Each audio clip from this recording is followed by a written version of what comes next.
부담의 근원. 시험 비행 조종사나 비행 운영하는 측면에서는 상당히 압박을 많이 받고 촉박한 시간. 2004년 말까지 한 500여 소티가 넘게 남아 있습니다. 쉴 틈 없는 비행 일정. 오전에 하고 잠깐 결과 확인하고 오후에 가고 이런 식으로 해서 후반부에는 일일 2소티까지. 곧 다가올 한계의 순간들. 웬만큼 시험 비행이 숙달되지 않는 한 사실 그건 좀 어렵거든요. 그리고 충격의 비보. 미국에 있는 후배가 비행을 하다가 사고를 당했다. 그때만 생각하면은 조금 울컥하는 그런 기분이 듭니다. 그럼에도 멈출 수 없었던 이유. 그래도 우리들은 해야 될 일이 남아있기 때문에 한계는 돌파하고 불가능은 실현한다. 소리의 벽을 넘다.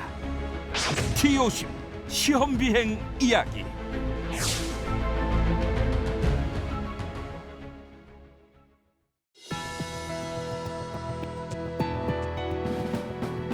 여러분 안녕하십니까? 첨단 국가의 초석, 방위 산업의 라미경입니다. 오늘은 지난 시간에 이어 T-50 고등 훈련기의 시험 비행 과정에 대해서 알아보겠습니다. 각자의 위치에서 시험 비행의 성공을 위해 수고하셨던 세 분의 주역 모셨습니다. 먼저 공군 항사단 소속으로 T-50의 시험 비행을 계획하고 지원하셨던 정영식 실장 모셨습니다. 안녕하십니까, 정영식입니다. T-50의 시험 비행 조종사로 최초의 초음속 비행을 수행하신 주인공이시죠. 한국항공의 이충환 수석연구원 나오셨습니다. 안녕하십니까. 이충환 수석연구원입니다.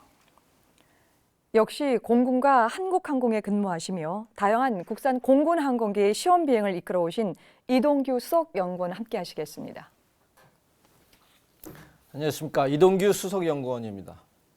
정영식 실장님, T-50 시험 비행이 진행될 때 항사단과 52전대에 근무하시며 여러모로 애를 많이 쓴 걸로 알고 있습니다. 당시 T-50 시험 비행에 관련돼서 어떤 임무를 수행하셨는지 궁금합니다. 예, 제가 T-50에 참여하게 된 배경은 그 이전에 KT-1 개발할 때부터 제가 참여를 했었습니다. 그러다가 52 시험평가전대가 창설된 이후에 초대 비행 대장으로 재직을 하면서 KT-1 시험 비행을 계속 수행했었고, T-50 시험 비행을 수행하기 전에 비행대장이 보직을 이수하고 나서 잠시 공백 기간 동안에 항사단으로 전속을 가게 되어서 거기에서 T-50 초도 비행을 하기 위해서 군에서 필요한 지원 사항들이 무엇인지 또 인력이라든지 다른 모든 것들을 준비하고 식별을 해서 그것들 조치해줘서 T-50 시험 비행이 원활하게 수행되는데 그 일익을 담당을 했고요.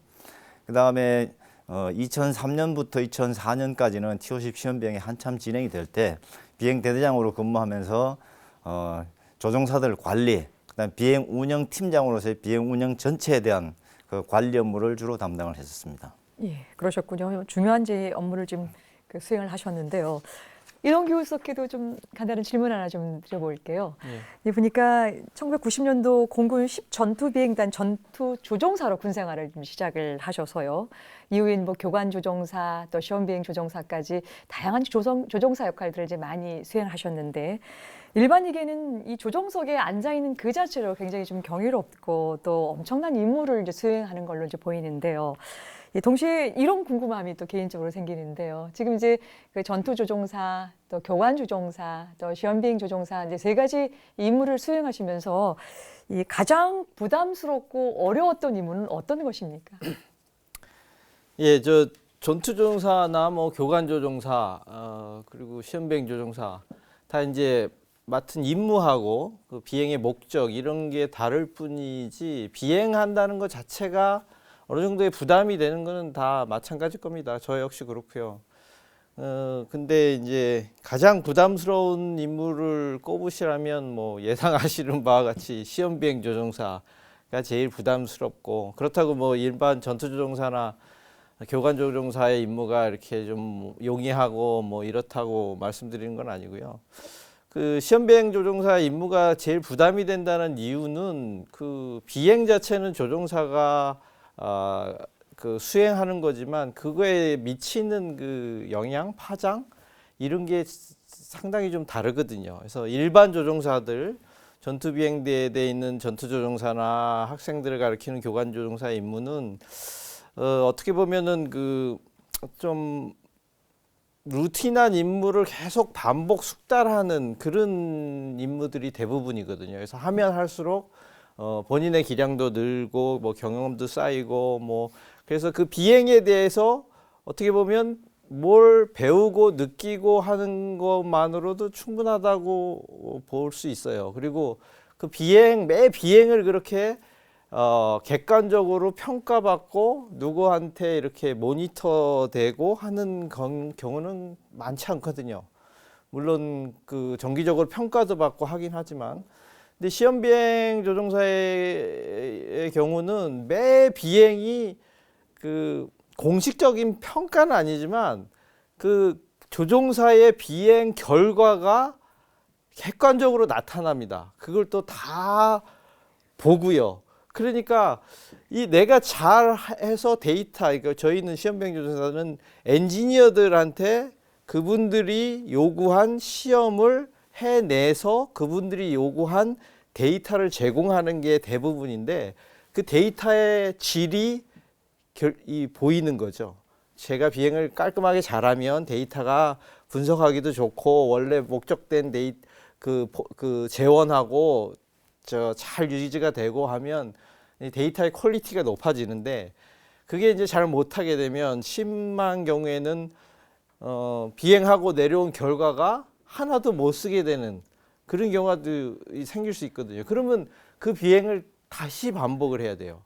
그러면 시험비행이라는 게 사업인데, 개발 사업은 아시다시피 기간, 예산, 소티 이런 게 정해져 있다는 말씀입니다. 근데 그걸 저 때문에 계속 불필요한 소티가 생기고 기간이 지연되고 비용이 추가로 발생하고 이런 거에 대한 부담이 상당히 좀 있습니다. 그러니까 보통 저도 시험비행 조종사가 되기 이전보다는 비행을 준비하고 신경 쓰는 게 상당히 많아지고요.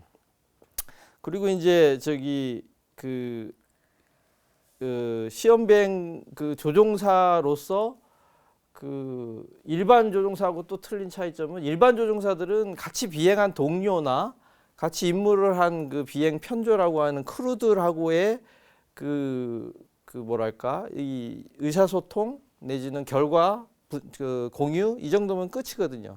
근데 시험비행 조종사는 다 전 엔지니어, 쉽게 말해서 사업에 관여하시는 분들, 이분들한테 다 데이터가 결과가 오픈되고, 또 비행할 때도 차이가 있는 게, 저희는 그 텔레메트리라고 실시간 정보 송신이 지상 통제실에 계속 되거든요.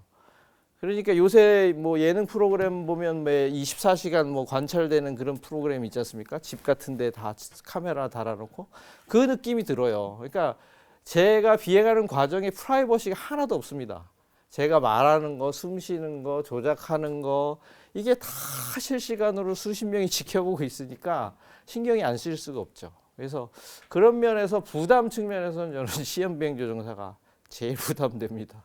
예, 그러시군요. 아무래도 그 시험비행 조종사가 다른 그 조종사의 역할보다도 굉장히 큰 여러 가지 심리적인 부담이 있다라고 하는 부분들, 또 그만큼 또 우수 자원들을 또 그 뽑아서 이제 진행하는 이유도 아마 또 거기에 있지 않을까 싶습니다. 이충환 수석님, 예. 제가 이제 지난 시간부터 우리 수석님을 T-50 첫 음속 돌파 비행한 파일럿이다라고 이제 소개를 계속 해드리고 있는데요.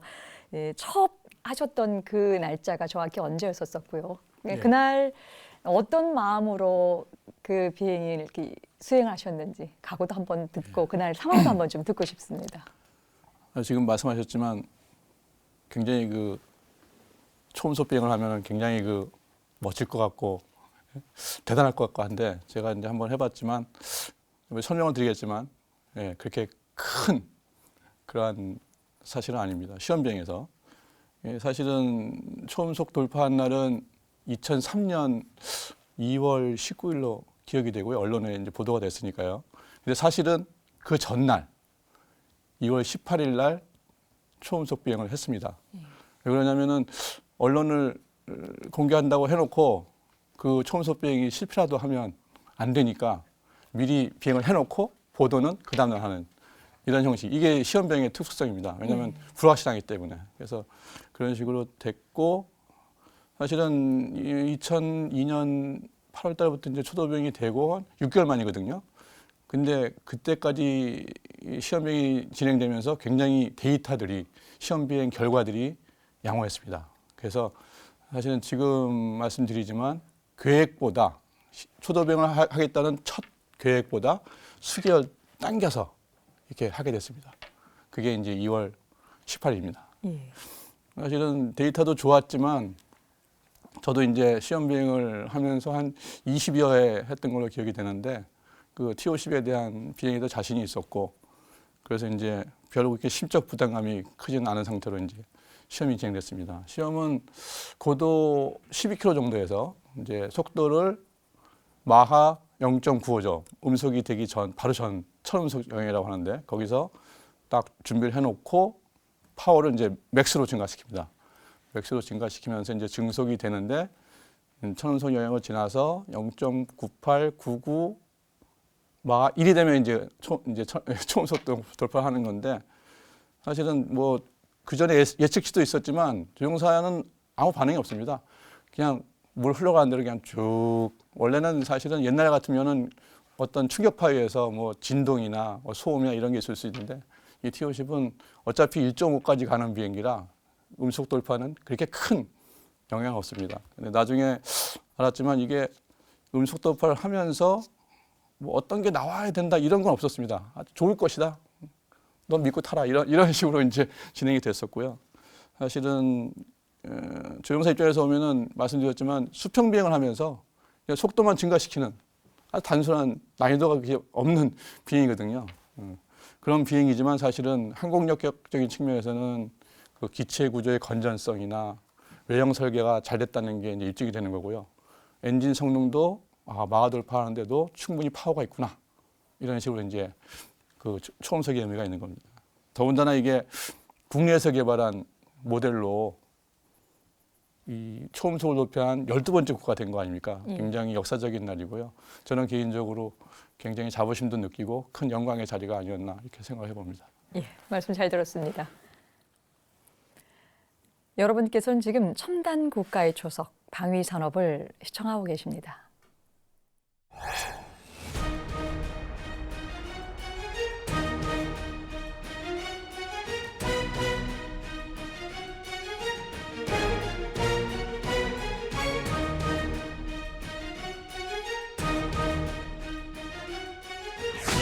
조국의 영공을 수호하는 보람의 대한민국 공군.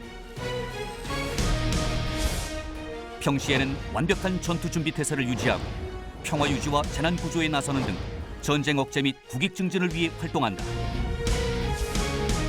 전시에는 공중 우세와 정보 우세를 확보하고 적의 군사력과 전쟁 의지 및 잠재력을 파괴하며 지상과 해상군의 작전을 지원, 지속 작전 능력 향상 및 전력 보호 임무를 수행하는 등 전쟁에서 승리하기 위한 핵심 역할을 수행한다. 공군에 꽂힌 조종사는 군용기의 종류에 따라 임무가 결정된다. 가장 대표적인 전투기 조종사의 주 임무는 적 항공기를 공대공 전투로 파괴하는 것이다. 아울러 빠른 기동력을 활용해 아군의 폭격기 등 다른 항공기를 호위하는 임무도 수행한다.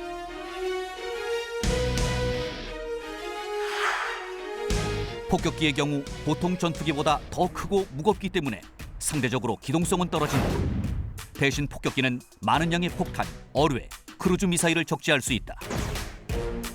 그중 전략 폭격기는 대량의 폭탄을 탑재하고 먼 거리까지 비행할 수 있다. 따라서 전략 폭격기 조종사는 적 후방의 전략적 목표물을 공격하는 역할을 주로 수행한다. 공중전과 전술 폭격을 모두 수행하는 조종사도 있다. 다목적 군용기인 전투 폭격기의 조종사다. 전투기와 자주 비교되는 공격기의 주요 임무는 적지상군이나 주요 전략 목표 타격, 그리고 후방 차단이다. 전자전기는 전자전 장비가 장착된 군용기를 말하며 전자전기 조종사는 적의 레이더와 무선통신 체계의 효과를 떨어뜨리는 임무를 수행한다. 해상 초계기는 바다 위에서 오랜 기간 동안 해양 순찰 역할을 수행하기 위해 설계된 군용기다. 해상 초계기 조종사는 대잠수함이나 대함의 탐색 구조를 담당한다. 군 수송기 조종사는 병력과 군수품을 수송하는 임무를 담당한다. 미국의 제34대 대통령이자 초대 나토군 최고사령관인 아이젠하워는 바주카포, 원자폭탄, 지프와 함께 제2차 세계대전에서 연합국의 승리에 공헌한 4대 병기 중 하나로 C-47 수송기를 뽑았다. 그만큼 현대전에서 군용 수송기의 임무는 막중하다고 할 수 있다. 공중 조기 경보 통제 체계는 먼 거리에서 적을 탐지하고 아군 기체들을 총괄함으로써 공중 교전이 일어나는 전장을 지휘하기 위해 설계된 공중 레이더 체계를 말한다. 따라서 조기 경보 통제기 조종사들은 지상 목표를 포함한 감시와 지휘 통제와 전투 관리 역할을 수행하는데 높은 고도에서 수백 마일 떨어져 있는 항공기가 아군인지 적군인지 구별할 수 있게 해준다. 마지막으로 정찰기 조종사들은 카메라를 비롯 다양한 센서들이 장착된 정찰기를 운용하며 해양 순찰과 적군의 대포 위치 파악 등의 임무를 수행한다.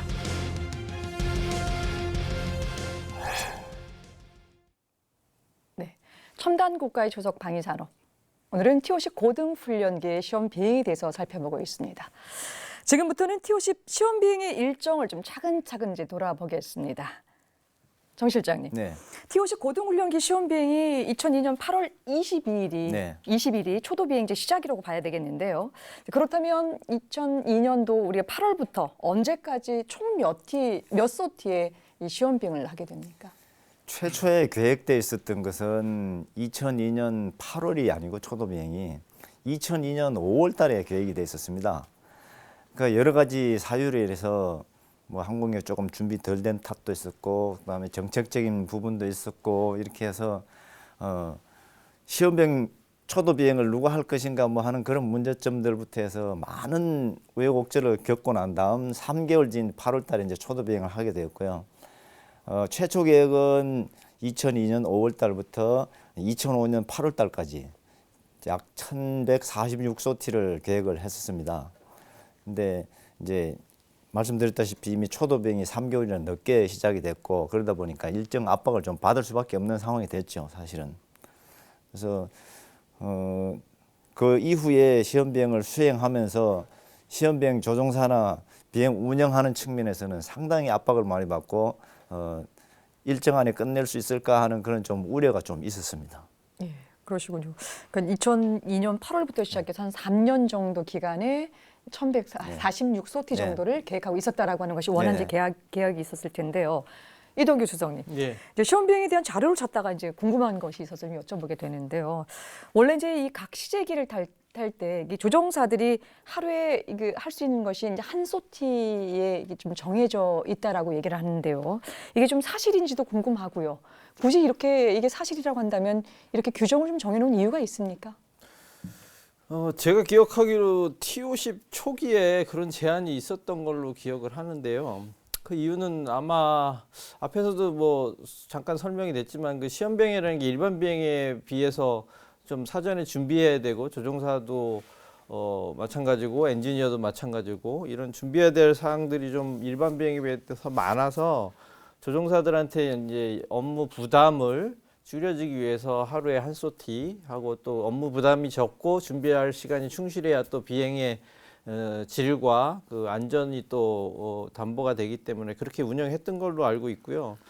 근데 이제 비행 시험이 이제 진행이 되고 이제 일정도 어느 정도 압박도 있고 또 계획 자체가 원래 처음에는 시제기 자체도 대수도 후반부로 갈수록 늘어나게 되고 처음에는 아무래도 비행 시험 그 진행 자체가 그렇게 빠르지가 않고 항공기 성숙도나 뭐 여러 가지 고려했을 때 그렇기 때문에 초반부에는 계획 소티가 좀 작습니다. 상대적으로 후반부에 비해서. 그래서 가면서 점차 소티가 이렇게 계획 소티 자체도 늘어나는 식으로 계획이 돼 있기 때문에 후반에서는 소티 수가 점점 늘어나거든요. 그러니까 이제 아무리 그 조종사들이 그 충원을 또 그렇다고 무한정 할 수도 없는 거고, 아시다시피 뭐 교육도 받고 와야 되고 경험도 있어야 되고, 그렇게 자원 자체가 무한정으로 있는 조종사들이 아니기 때문에 있는 조종사들로 그 늘어난 소티 레이트를 충족하기 위해서 후반부에는 그 1일 1소티를 풀었어요. 그래서 물론 뭐 처음부터는 그 숙련된 조종사들부터 그렇게 시작하고, 예를 들면 뭐 유사한 임무, 동일 임무 같은 경우에는 오전에 하고 바로 또 잠깐 결과 확인하고 오후에 가고, 이런 식으로 해서 후반부에는 1일 2소티까지 했던 걸로 기억이 납니다. 그래서 초반에는 아무래도 한 소티 했던 제한이 있었던 것 같아요. 예. 우리 이충환 수석께도 한번 여쭤보겠는데, 마찬가지로 이제 후반부에 가서는 이제 하루에도 이제 뭐 한 번 이상을 좀 했었을 텐데, 가장 많이 한 게 한 몇 번의 경우인가요? 2번 정도 하는 게? 2번 정도가 맥시멈이었다고. 그게 맥시멈으로 하는 거고요. 사실은 이 조종사 입장에서 한 번 타는 것도 좀 버겁습니다. 제 생각에는 시험 비행은. 왜냐하면 그걸 준비하는 것도 준비하는 거지만, 그걸 한 다음에 아까도 말씀드렸지만 1시간이면 1시간, 1시간 반이면 1시간 반 시험 비행을 하면서 온갖 정신을 집중해서 해야 되거든요. 그러면 사실은 좀 피곤한 상태가 됩니다. 내려오면. 근데 그걸 또 그날 한 번 한다는 것은 사실은 웬만큼 시험 비행이 숙달되지 않는 한 사실은 그건 좀 어렵거든요. 예.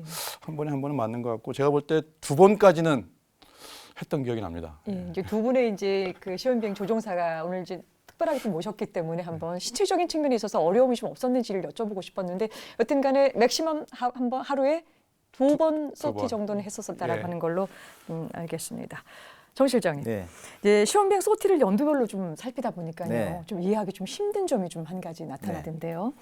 대략 이제 3년 동안 이제 우리가 그 임무를 좀 해야 될 것이 소티가 1,146회 네. 소티를 지금 해야 되는 상황이었었는데요. 근데 2003년 말까지 소환 비행이 120소티, 전체 한 10% 정도밖에 이게 시간 할애를 못했습니다. 그러니까 평균 하루에 한 소티씩 진행을 해서 3년 동안 계획된 부분들이 벌써 기간은 반 정도 지났는데도 불구하고 제대로 좀 이행이 되지 않고 있어요. 근데 이제 이 시점에서 원래 모든 시험 비행이 이런 절차를 거쳐서 가는 것인지, 아니면 이때 사안에 있어서 어떤 문제가 좀 있었기 때문에 이렇게 된 건지 궁금합니다. 통상적으로 외국에서도 이제 개발 시험 비행을 하게 되면은 개발 초기에는 모든 게 다 불확실한 상태지 않습니까? 항공기도 불확실하고 조종사도 숙달도가 안 된, 능숙이 안 된 상태이고, 그리고 제한 사항들이 상당히 많습니다. 그러다 보니까 전 시간에 얘기가 나왔는지 모르겠지만, 조종사가 비행을 하기 위해서는 사전 준비하는 것부터 그다음에 미리 시뮬레이터를 통해서 검증해보고 비행해보고, 그 비행한 결과를 가지고 다시 해당 엔지니어가 분석을 한 다음에 그 다음 비행에 반영할 건지 말 건지를 결정을 하고 다시 비행 계획을 하고 하는 그런 상황을 하다 보면은, 시간상으로 봤을 때도 객관적으로 조종사 한 명이 한 소티 타는 것도 정말로 부담스러운 일입니다. 그런데 이 T-50 같은 경우도 개발 초기에는 항공기가 안정도가 그렇게 아주 숙달된 그런 상태는 아니었고, 예기치 못한 자전 결함들이 나오는 그런 경우들도 있었고요. 그다음에 기상 조건이 저희들이 이제 시험 비행 초기다 보니까 청명한 날씨, 구름이 없는 기지라든지 항로라든지, 그다음에 공역에서도 지상이 다 보이고 구름이 없고, 그다음에 시정도 깨끗한 청명한 날씨에서만 수행을 하다 보니까 수행할 수 있는 소티가 상당히 제한될 수밖에 없었습니다. 그게 제일 중요한 것들이 이제 조종사가 숙달돼서 어느 정도 항공기에 대해 자신감을 가지려면 시간이 좀 소요되겠죠. 그러다 보니까 최초에 계획할 때는 항공기 한 대당 한 5소티 이내 뭐 이런 식으로 진행을 하다가, 이제 2003년 후반기가 되면서 시제기가 4대가 되면서 그때부터는 시제기 한 대당 비행 소티를 월 비행 소티를 10소티 정도로 배정을 해놓은 상태에서 진행을 하려고 했었는데, 이미 3개월이라는 시간이 초도 비행이 늦게 시작이 되었고, 여러 가지 이유로 인해서 늦어지다 보니까 소티는 그렇게 진행할 수밖에 없습니다. 그러다 보니까 2003년 말까지 120소티밖에 못했던 것이 뭐 불행이라면 불행일 수도 있지만 시험 비행 수행하는 체계에서는 그럴 수도 있다라는 그런 생각이 듭니다. 예. 그래서 저희들이 그 이후에 대책을 세우게 됐고요. 예. 근데 이제 기간은 이제 반은 지났고 네. 또 시험 비행은 10%밖에 지금 도달이 안 돼 있는 상태고 근데 그렇다고 해서 이 전력과 시기를 늦출 수도 없는 상태이기 때문에 뭐 기간을 연장하는 일은 더더욱 또 네. 꺼내기도 어려웠을 텐데요. 그렇다면 이 문제 그 당시 어떻게 해결하셨습니까?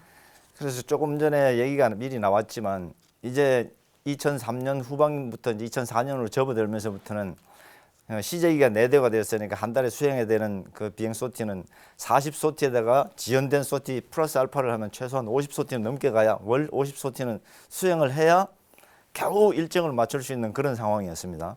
근데 2004년에만 해도 보니까 한 500여 소티를 했던 것 같더라고요. 그러다 보면은 월 50소티를 충분하게 수행을 해야 지연된 그런 비행 소티를 만회하고 그 이후에 남은 비행 소티에 대한 압박감을 줄일 수 있는 그런 상황이 되어서 어쩔 수 없이 고려할 수 있는 모든 요소를 다 고려하기 시작했습니다. 아까 시험 비행 소티를 조종사당 일일 한 소티라고 제한했던 거는 저희들이 운영하던 시험 비행 운영 예규에 그렇게 지정해 놨었고 기상 조건도 아주 청명한 조건으로 바꿔놓은 상태에서 진행을 했지만 이제 과목이 조금 다양화해야 되고 그다음에 항공기도 안정도가 좀 높아졌고 조종사 숙달도도 높아졌고 이제는 조금 높여도 되겠다라는 그런 이제 고려 속에 시험 비행 운영 예규도 바꾸고 이제 조종사들이 시험 비행을 더 운영할 수 있게끔 하고 기상도 과목에 따라서 고도에 따라서 높은 고도가 아닌데도 불구하고 무조건 구름이 없어야 된다는 그건 좀 어렵지 않습니까? 그래서 임무 고도를 기준으로 해서 임무 과목을 기준으로 해서 기상 조건을 다 이렇게 배분을 해서 검토를 한 다음에 거기에 맞게끔 다 수정을 해서 적용을 하게 됐습니다. 그렇게 해서 비행 소티를 증가시킬 수 있는 그런 그 상황이 되었습니다. 예. 결국 이제 뭐 기간적인 거에 압박이 네. 올 수밖에 없으니까 2004년부터는 강행군을 할 수밖에 없었을 네. 테고요. 당시 어느 정도로 이 많은 시험 비행을 하셨습니까? 실제적으로 보면은 2004년 말까지 한 500여 소티를 총 소티가 한 것이 한 620여 소티밖에 안 됐지 않습니까? 나머지 그 이후에도 한 500여 소티가 넘게 남아 있습니다.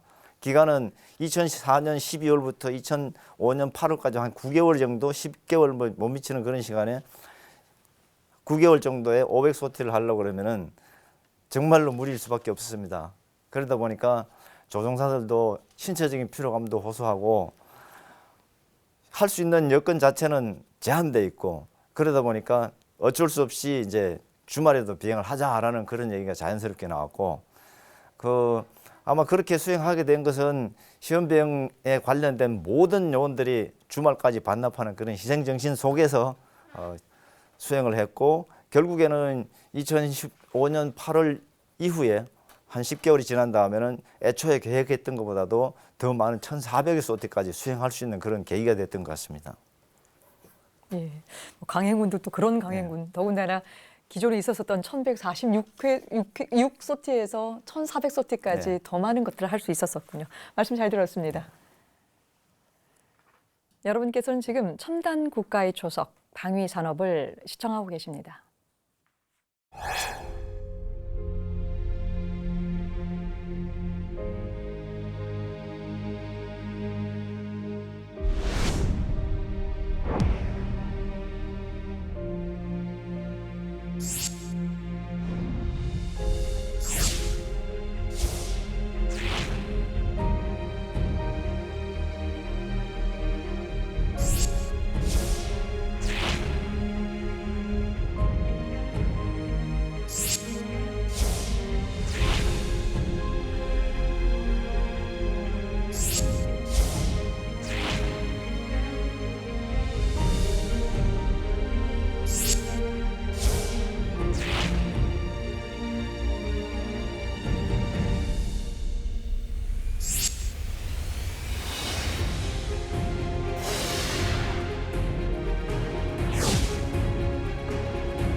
첨단 국가의 초석 방위산업.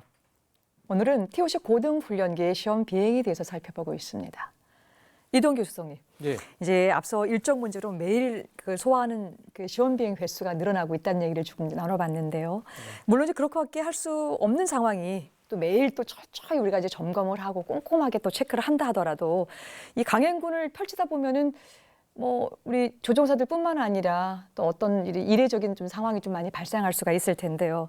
특히 시험 비행 조종사들의 피로와 스트레스가 굉장히 좀 심했을 것 같은데 당시 상황이 좀 어땠습니까? 그 솔직히 말씀드리면 그 업무로 인한 스트레스나 체력적인 그 부담 이런 거는 견딜만 했습니다. 그 왜냐면은 아시겠지만 다 시험 비행 조종사들이 기존의 그 전투비행대대 생활을 했었던 사람이고요. 사실 전투비행대대 생활 자체의 그 업무 부담이나 그런 것도 그렇게 녹록지는 않거든요. 그러니까 뭐 단련이 잘 돼 있다라고 할까요? 그래서 뭐 그렇게 힘들다고 생각을 안 했고요. 근데 지금 돌이켜 생각해 보면 고생은 좀 많이 했던 것 같습니다. 그래서 그때는 그 다들 저런 생각은 있었어요. 이게 사업에 대해서 어느 정도는 알고 있으니까 이거를 정해진 기간에 완수를 못하면 그 후폭풍이 이게 간단하지 않다는 사실들을 잘 알고 있으니까 일단 우리가 맡은 범위 내에서는 최선을 다해보자 이런 생각들이 다 있었죠. 그래서 뭐 그렇게 힘들고 뭐 바쁘다고 그 불평을 하기보다 제 그 동료 조종사들은 그런 마음이 있었어요. 빨리 좀 더 비행을 좀 하게 해달라. 왜냐면 할 게 남아 있고 어차피 해야 끝나는 건데 오늘 안 하면 내일 더 해야 되는 거고 그러니까 이거를 빨리 해서 결정을 빨리 보자는 사실 마음이 더 컸어요. 그래서 그 주말에 근무한 얘기도 하셨는데 제 기억에는 이 초반에는 저희가 그 토요일 오전도 우리나라가 근무를 하던 시절이었던 것 같아요. 그러다가 그 중간에 토요일이 휴무로 바뀌었나 그렇게 기억해요. 근데 요거는 뭐 제 기억이 정확한지 모르겠습니다. 근데 이제 후반 들면서 토요일도 휴일임에도 불구하고 비행을 하자 뭐 해서 비행을 했거든요. 근데 이제 그게 저희는 뭐 별로 이상하지가 않았어요. 왜냐면 여태 그 전까지 근무를 계속 했었으니까 그냥 토요일 오전은 휴무가 아닌 거다. 그리고 계속 비행을 일을 하면 되고 그래서 이제 그렇게 비행 자체는 다들 더 빨리 하고 싶었고 대신에 이제 저 기억은 납니다. 이게 저희는 시험 비행을 하면은 이제 조종사들이 비행 후 결과 보고서를 쓰거든요. 매 비행마다 간단하게 비행 결과에 대해서 정리를 하는 게 있는데 이게 이제 비행이 많이 하다 보니까 쓸 시간이 없는 거예요.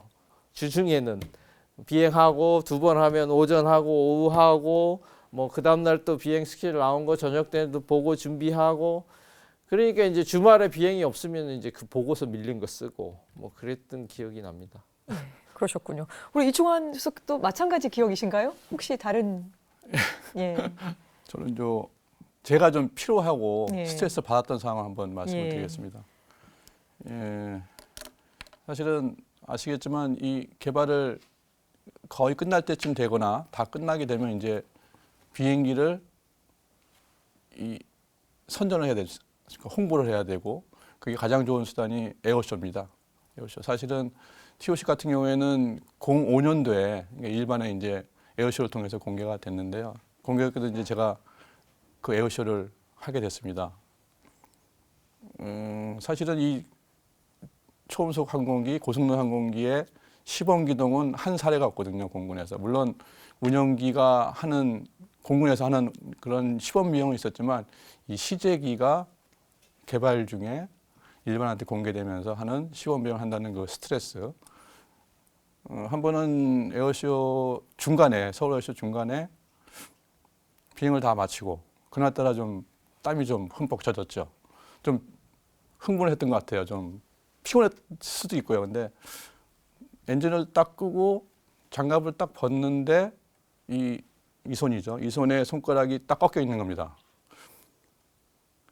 저도 이제 놀랬죠. 왜냐하면 그런 환경이 한 번도 없었으니까. 근데 딱 생각해 보니까 그날따라 제가 좀 많이 긴장을 했고 좀 컨디션이 안 좋은 상태로 하다 보니 이게 저도 모르게 손가락이 꺾이는, 골절은 아니고요. 근육 경직이라고 하더라고요. 병원에 가보니까.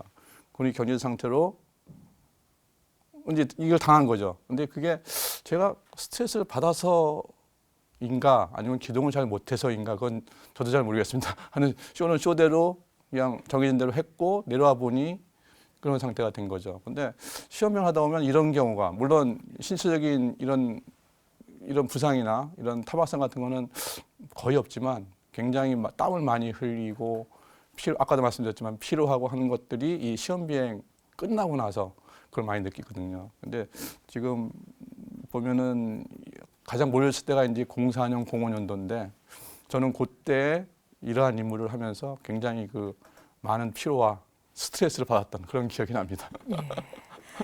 이게 이제 지식이나 시험 비행이 갖고 있는 이 고강도 스트레스 부분들이 계속해서 편안하고 잘했다, 별일 없이 우리 잘 끝났다고 말씀을 좀 주셨는데 또 개인적인 영역으로 들어가다 보면은 다 또 힘든 과정들을 다 한 번씩 이제 있죠. 거친 것 같습니다.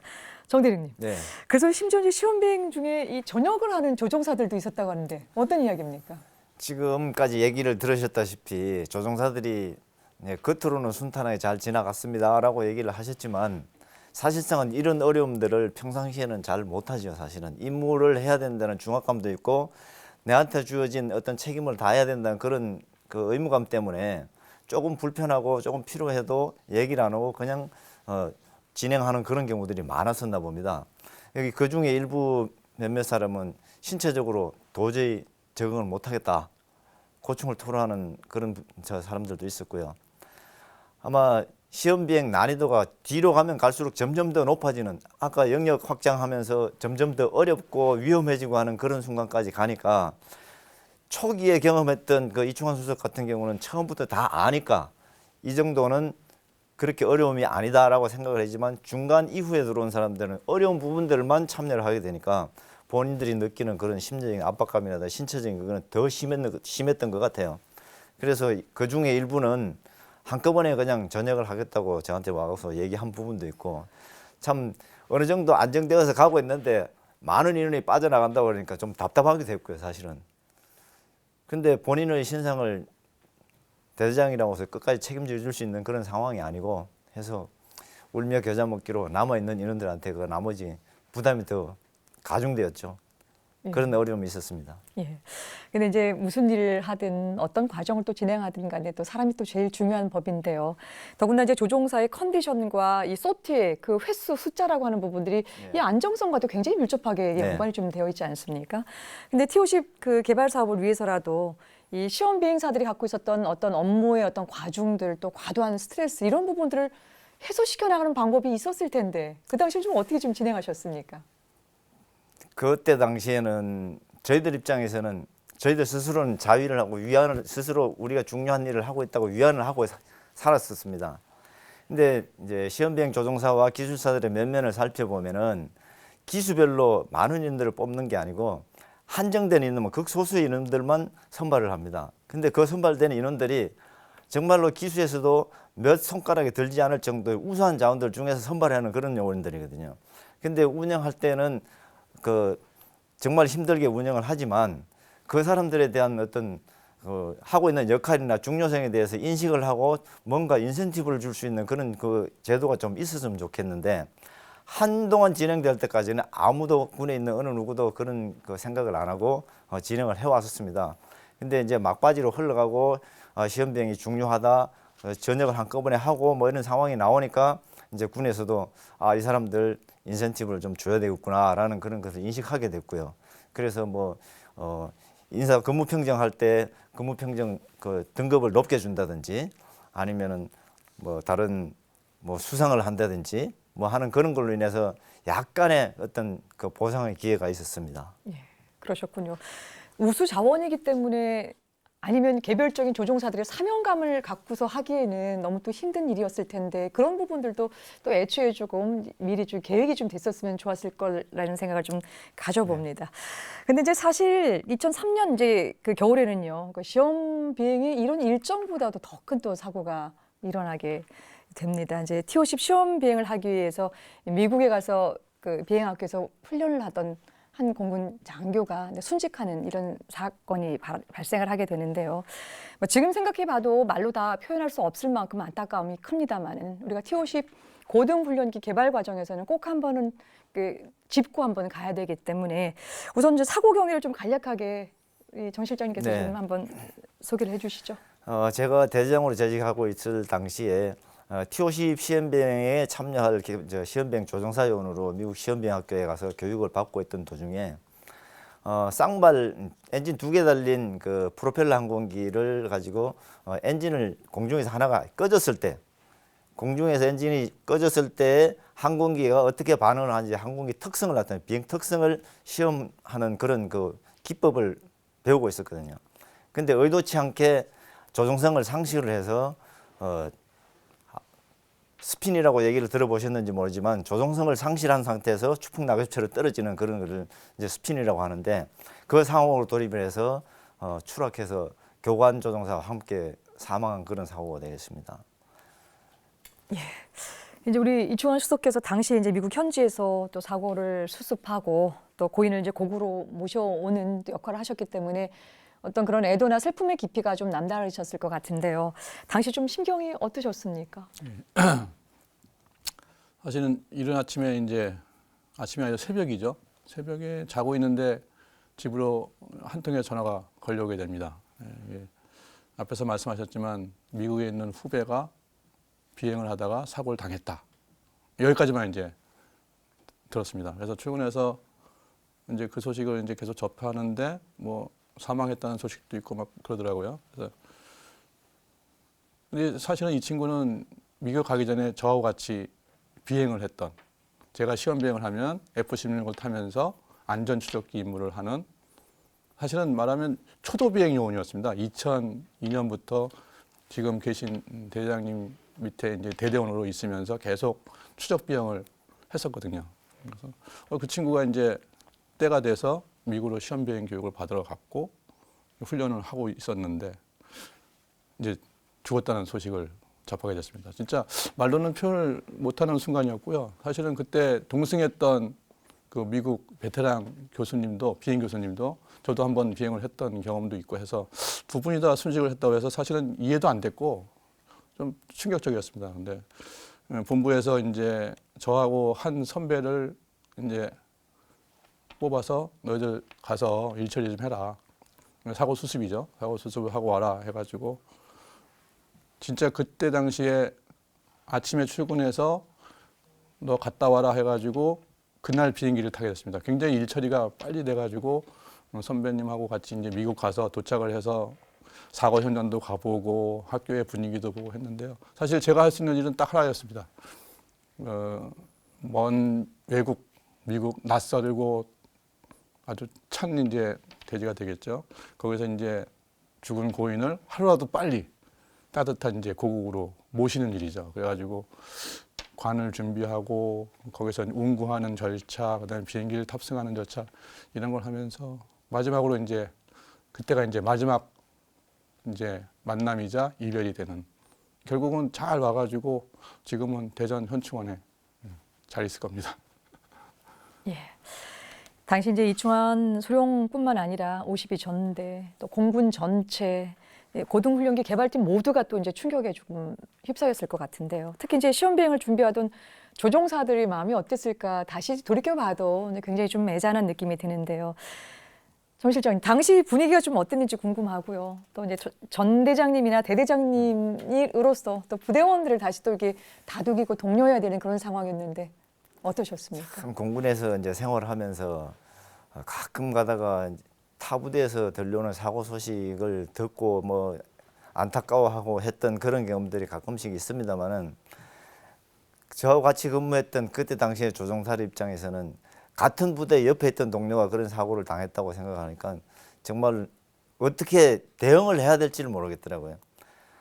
그 대대장 입장에서 조종사들을 다독거리고 해야 될 일은 산더미 같이 쌓여 있는데 비행을 계속 진행해야 되는 입장이고 조종사의 사기는 좀 떨어져 있고 그러다 보니까 뭐 말로도 할 수 없고 어떻게 할 수 없는 저 자신도 통제가 안 되는 상황에서 후배들을 같이 다독거려서 가기가 참 정말 어렵더라고요.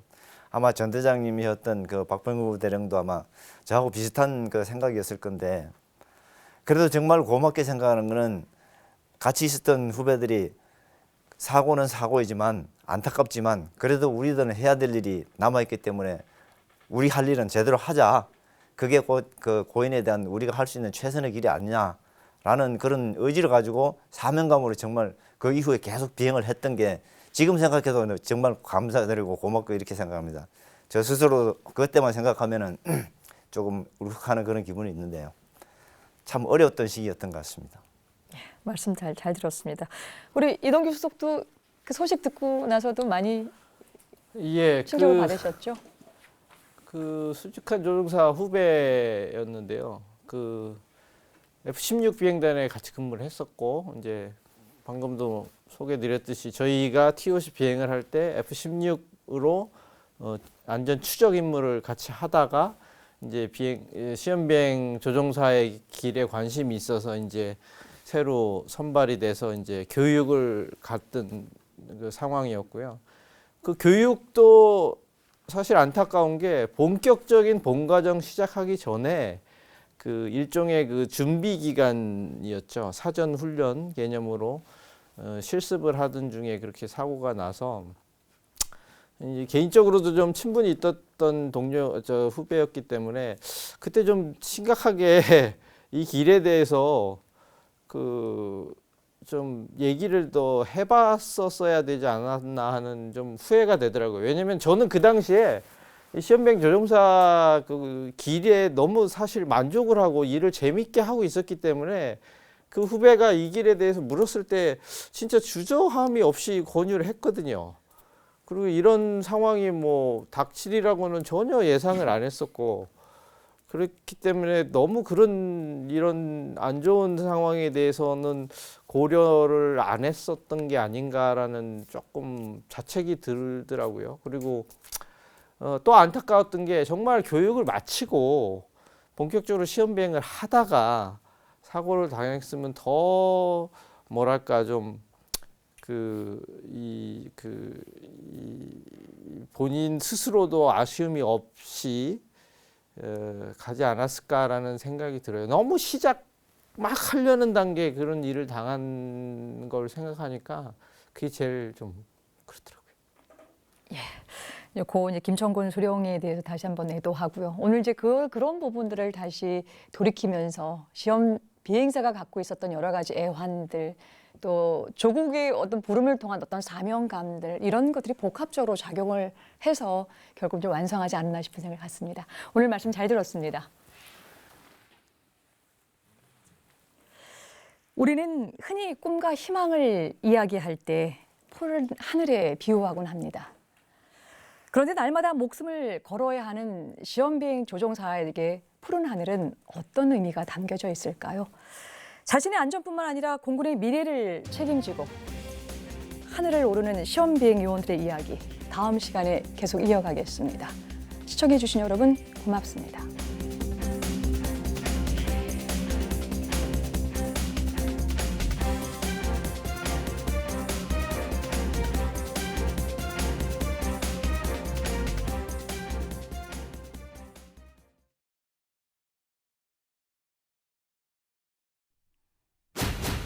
들어본 적 있는가? 정말 깜깜했습니다. 처음에는. 고의적 위험 상황. 의도적으로 비행이 조정이 안 되는 상태를 빠뜨리는 거거든. 의도적으로 하는 겁니다. 0.1초 간격의 생과 사. 드라마틱하게 딱 한 사이클 남기고 회복이 되더라고요. 다른 나라에서 불가능한 일들. 우린 왜 가능했나? 이런 모든 것들이 이 T-50이 얼마나 훈련기로서 적합한지를 반증해주는. 불가능에 도전하라. T-50 시험비행 이야기.